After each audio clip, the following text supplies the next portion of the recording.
Good morning, I'm Giovanni Migliaccio. I'm speaking from the University of L'Aquila, Italy.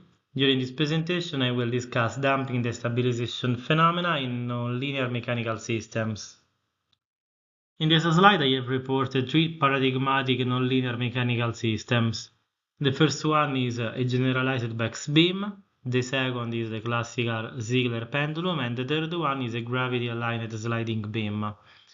Now the question is the damping always beneficial or it may play a detrimental role on the dynamics of this kind of paradigmatic systems? The answer is very well known, at least in the linear field. For instance, if we consider a Ziegler pendulum and introduce a small internal damping, even in infinitesimal internal damping in the system, we get a finite reduction of the critical load of the system with respect to the undamped case. This is also known in the literature as damping destabilization paradox. A similar detrimental effect is also observed in the nonlinear field. In particular, in this presentation, we will focus the attention on the generalized Beck's beam. We will consider this viscoelastic beam subject to follower and dead loads and also to nonlinear internal and external damping actions. To perform an analytical investigation, we have to consider a suitable mathematical formulation of the problem. So we are considering a beam that is inextensible and shear undeformable, so it is sufficient to consider a single kinematic variable to describe the deformed configuration of the beam. And according to this, the equation of motion of the system has been put into a non-dimensional form as reported in this slide. You can see three parameters, three functions in this equation, alpha, beta, and gamma. These three functions are associated with the nonlinear internal damping, with the nonlinear distributed external damping, and with a nonlinear concentrated external damping, the one colored in green. So we want to study the dynamic of this system. We want to predict the influence of damping on its dynamic behavior, on its stability, and we want to perform an analytical investigation. First of all, to perform this investigation, we need to perform a linear stability analysis to identify eventual bifurcation points. This task is very standard, so I will go quickly on this part of the presentation. In this slide, I have reported the procedure used to calculate the value of the follower load as a function of the dead load parameter for the undamped system. You can obtain an expression of this kind for the follower load parameter as a function of the dead load parameter. In the domain of the load parameter, you have a graphical representation like this. This is the off locus of the undamped system. You can perform a similar analysis also for damped systems. You can get a situation of this kind. In this slide, I have reported three damped systems. The one colored in red is associated with a very small internal damping. If you increase the internal damping, you move from the red line to the green line. And if you continue to increase not the internal damping but the external damping, you get the blue system. You move from the red line to the blue line. Instead, the black dashed line is the one associated with the undamped system. You can find further detail about the linear stability analysis also in the paper quoted in this slide. In this other slide, I have only reported an equivalent graphical representation. This is just a collection of the Beck's point for the case in which the load, the dead load parameter is equal to 0. This is also called the Whitney umbrella of the system, and it reports the value of the follower load parameter when the dead load is equal to 0 as a function of the linear internal damping alpha 0 and of the linear external damping beta 0. We are now in a position to perform a post-critical analysis. We consider an off bifurcation point, we increase the value of the load parameter, and we want to predict the effect of the nonlinear damping on the post-critical behavior of this system. We want to perform an analytical investigation. We want to predict analytically the influence of nonlinear damping. So to perform this investigation, we have used the method of multiple scale, at the end of which we get a bifurcation equation that is a kind of reduced order model of the system that allow us to predict analytically the influence of the nonlinear damping. In this equation, the nonlinear damping appears in the parameter alpha e, beta e, and gamma e. Anyway, according to the multiple scale method, first of all, we have to rescale the parameter and the variable, then we have to expand the kinematic variable, we introduce time scale, we derive the perturbation equation, we write the zero order problem, then the first order problem. This latter is not reported here only for clarity. We solve the zero order problem, we get the generating solution, we put the generating solution into the first order problem, and after enforcing a solvability condition, we get the complex form of the bifurcation equation reported here. In this other slide, I have reported the real form of the bifurcation equation. In particular, the steady solution of this set of equations provide the amplitude of the limit cycle of the system, and the positiveness of the parameter rho e over rho mu provide us information about the stability of the limit cycle of the system. In fact, if the ratio rho e over rho mu is negative, we have to expect a supercritical and then stable limit cycle. Otherwise, the limit cycle is subcritical. Now, we can observe that the parameter rho mu is always negative, while the parameter rho 0 is always positive. So, the stability depends only on the coefficient rho e.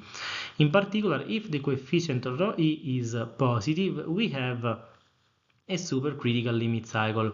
Now, in the absence of nonlinear damping, we have that rho e is coincident with rho 0, and so the limit cycle is supercritical and then stable.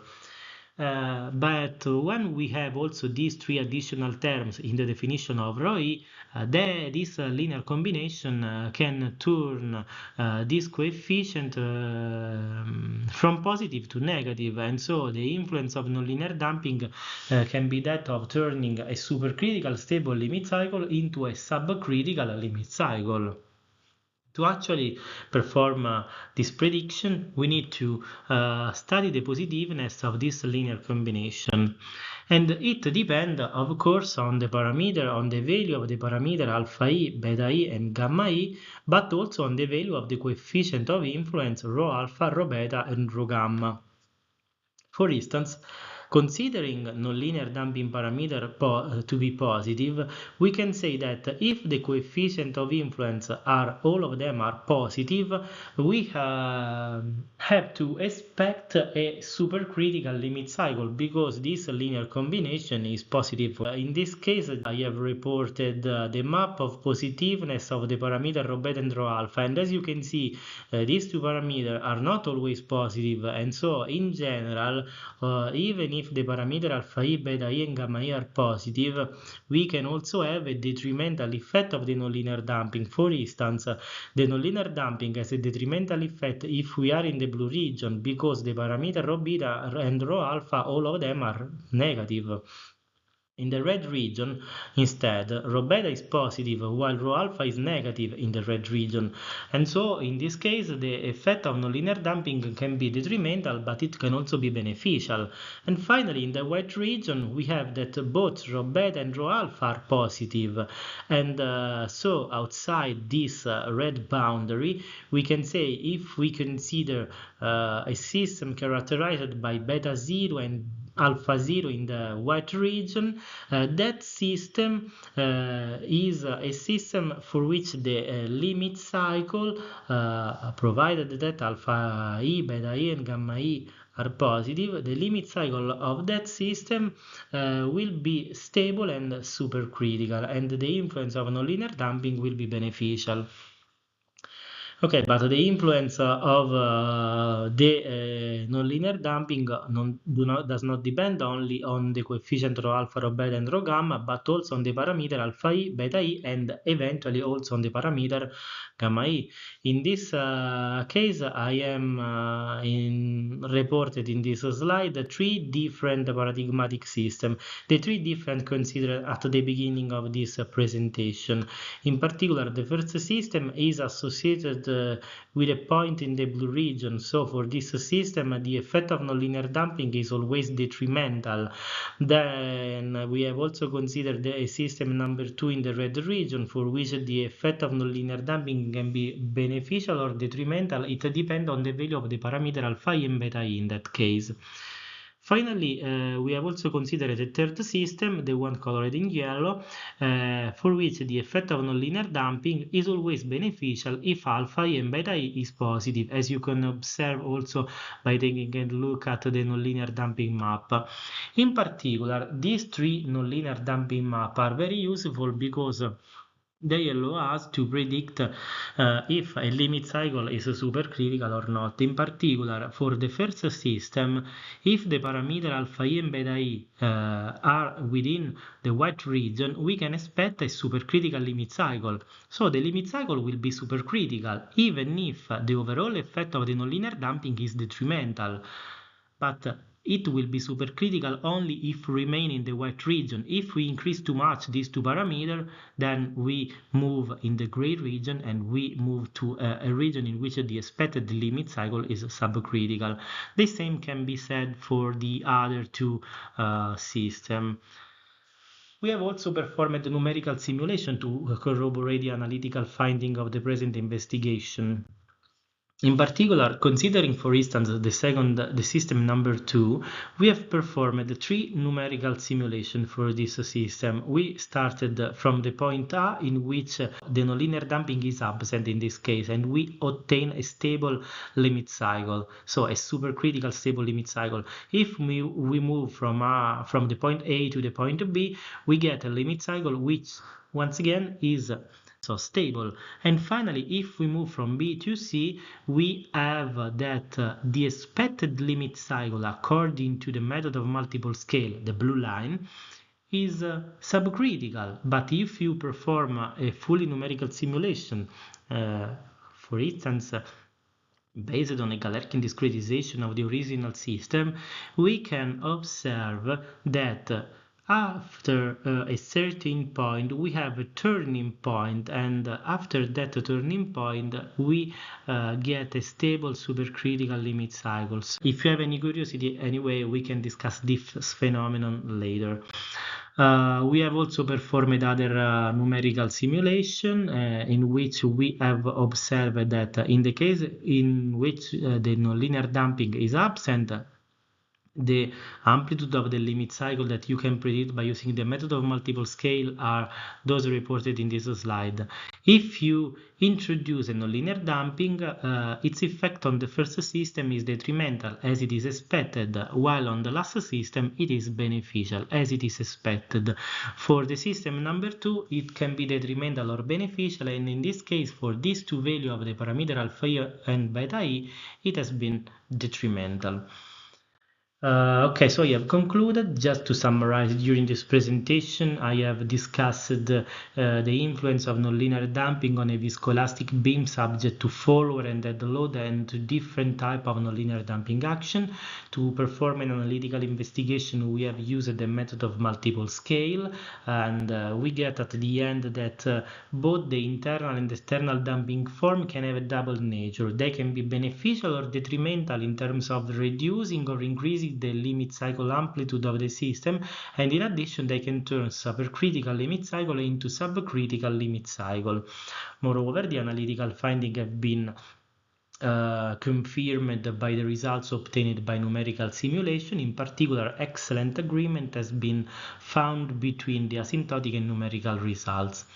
There are several points for further investigation. For instance, the one mentioned before concerning the possibility to obtain a closed form expression for the arc loss of stability curve. This is a possible point for a further investigation. There are several other possible points for further investigation. If you have any curiosity, we can discuss this later. So for the moment, just thanks for your attention, and if you have any curiosity, I'm here.